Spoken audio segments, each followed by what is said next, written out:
I love mountain gorillas. They're amazing, amazing creatures. They are sentient.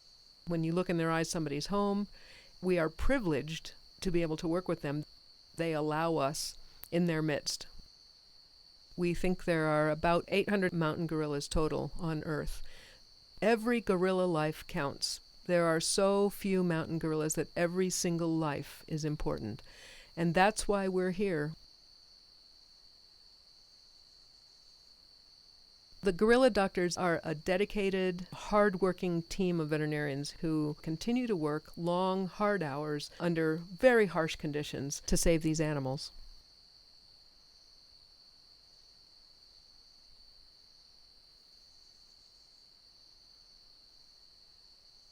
There are many organizations helping with the conservation of mountain gorillas because it's a very difficult situation.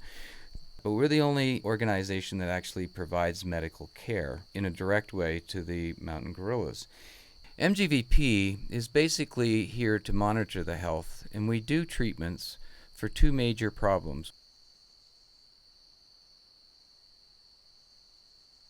We'll intervene when there's respiratory outbreaks, and some of those are naturally caused, like the human cold in humans. However, many of the respiratory diseases are caused by the transmission of viruses from humans to the gorillas. The way MGVP treats mountain gorillas for respiratory problems is monitoring until the animals get severe enough that it's affecting their behavior and their appetites. At that point, we'll step in and either immobilize the gorilla or anesthetize the gorilla, or we'll treat with darts that are loaded with antibiotics.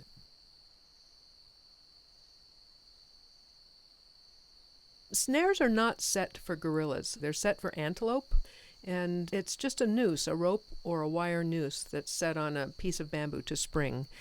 And if an unsuspecting gorilla, mostly juveniles and babies, is playing near the snare, they can very easily get a hand or a foot caught in the snare.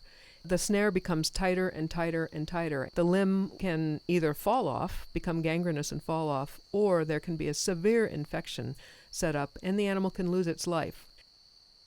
We got a call about a little baby in Nyakagezi group in Mugahinga, which is in Uganda, about a 3-year-old baby that had a snare around his leg. And this is a group that has 3 silverbacks, 2 blackbacks, and a juvenile male, and then 2 females and the babies, and one of the babies was little baby Fred. And so Dr. Fred and I went. We were able to get that snare off pretty easily that day. We had to anesthetize the mother and Shuti and little Fred. So about 2 months later, little Fred got another snare around his neck, and the group remembered the intervention, and Mark, the silverback, was not happy about having veterinarians come back again and point a gun at little Fred and his mother. It took us 6 attempts to successfully remove that snare from Fred's neck, and I really believe he only had about another week left before he would have been dead. The snare was cutting into the flesh on his neck and eventually would have strangled him.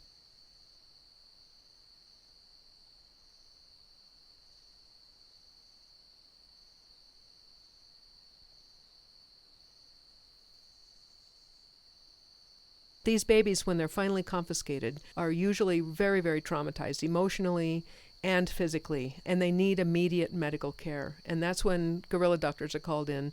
As soon as there is a confiscation, we immediately go assess the animal and provide first aid and first medical care, and then also long-term care.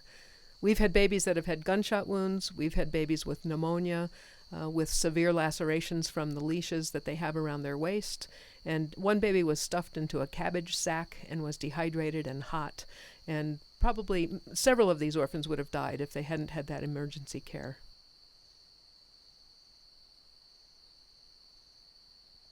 Ndezi and Ndakasi are 2 4-year-old, almost 5 years old now, mountain gorillas that live in Senkwekwe Center in Rumangabo, which is the Virunga National Park headquarters. They live now along with Kaboko and Maisha, who are 2 mountain gorillas, older mountain gorillas, who were first confiscated near Congo and were taken from Congo, raised in Kinigi in Rwanda, and have returned to Senkwekwe Center. There's one more presumed mountain gorilla, Ihirwe, who is living in Kinigi. As soon as we can verify that she is a mountain gorilla, she will go to live with Ndezi, Ndakasi, Kaboko, and Maisha.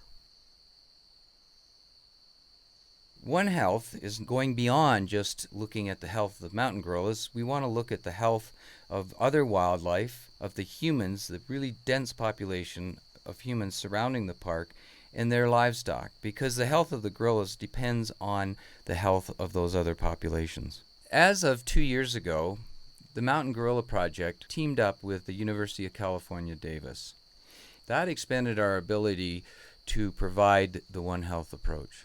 The One Health projects for MGVP are an employee health program, and each tracker and guide that comes close to the gorillas is sent through a yearly program to receive testing and vaccines.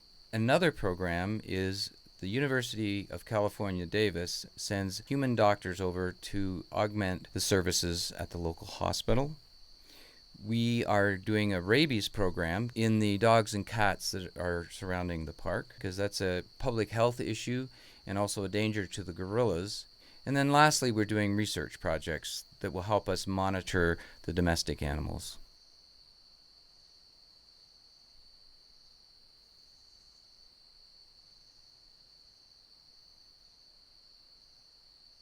Mountain gorillas are the only great ape population that is increasing in numbers by about 4% per year.